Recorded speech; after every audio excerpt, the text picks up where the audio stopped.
Good morning, all of you. Come on, my dear students. I am Anbraj, Social Science teacher, RE Metric Higher Secondary School, Melur. In this session, we have got to study about Unit 2, the worlds between two world wars. In this session, we have got to study about the rise of fascism and Nazism. Shall we go into the topic, students? First of all, you should know about the impact of war in Italy. The first of the nations of Western Europe to turn against the world ruling regime was Italy. During World War I, the primary task of Italy was to keep the Austrians occupied on southern front, while the British, French, and Americans cornered Germany into submission along the battle lines in Flanders. The financial cost of the participation in the war was huge. Moreover, after the war, in the sharing of the spoils, Italy got less than she expected. The country suffered heavy losses in a war that was unpopular with both socialist and pro-Austrian Catholics. The nationalists were equally unhappy with the marginal gain in territory from the Treaty of Versailles. The war resulted the inflation. Inflation means economical stagnation. There were frequent protests and strikes. People held the rulers responsible for the humiliation at Versailles.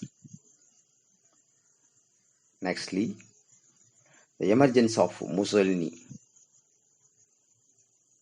In the election held November 1919, in aftermath of the Treaty of Versailles, Italian socialists proclaiming that they were following Bolshevism won about a third of the seats. Mussolini, son of a blacksmith and qualified as an elementary schoolmaster, in the end became a journalist with the social views. A forceful speaker, Mussolini began to support the use of violence and broke with the socialists when they opposed Italy's entry into the war. When the Fascist Party was founded in 1919, Mussolini immediately joined it. As fascist stood for authority, strength and discipline. Support came from industrialists, nationalists, ex-soldiers, the middle classes, and the discontent youth. The fascists resorted to violence freely. In October 1922, in the context of a long ministerial crisis, Mussolini organized the first march on Rome. Impressed by the show of force, the king invited Mussolini to form a government.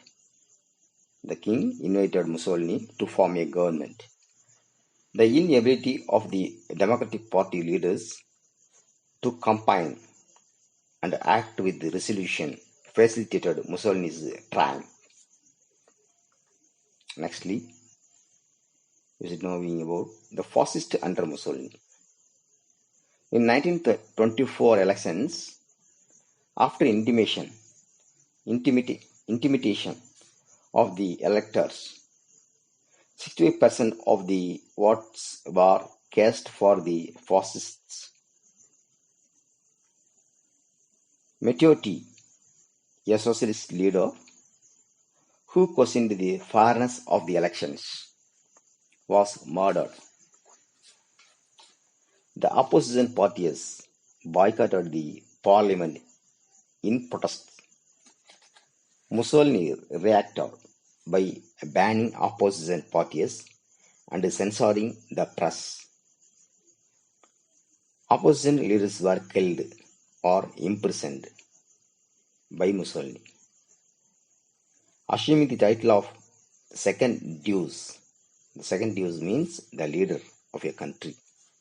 In 1926, he became a dictator with the power to legislate.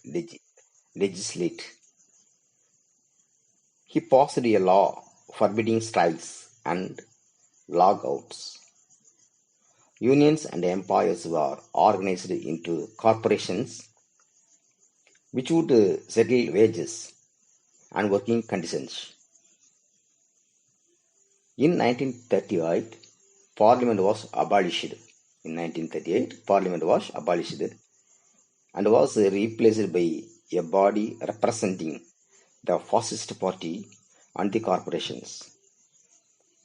This new arrangement bolstered Mussolini's dictatorial control of the economy, as well as enabling him to wield enormous power as head of the administration and the armed forces of Italy. Nextly, we should know about Mussolini's pact with the Pope. In order to give respectability to the fascist party, Mussolini won over the Roman Catholic Church by recognizing the Vatican City as an independent state. He recognized the Vatican City as an independent state. In return, the Church recognized the Kingdom of Italy. The Roman Catholic faith was made the religion of Italy, and compulsory religious teachings in school was ordered. A treaty was signed between Mussolini and Pope. There was the Lateran Treaty. The Lateran Treaty incorporating the said provisions was signed in 1929. And then Italy during the Great Depression period. During the years of the Great Depression, the much publicized public works of building new bridges, roads and canals, hospitals and schools did not provide solution to the unemployment problems. So, in 1935, Mussolini invaded Ethiopia.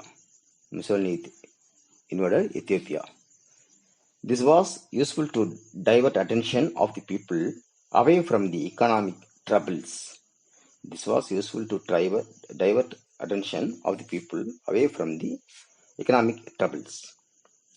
Mussolini drew admiration from ruling classes elsewhere in Europe. Okay. Nextly, we should knowing about the German dictatorship.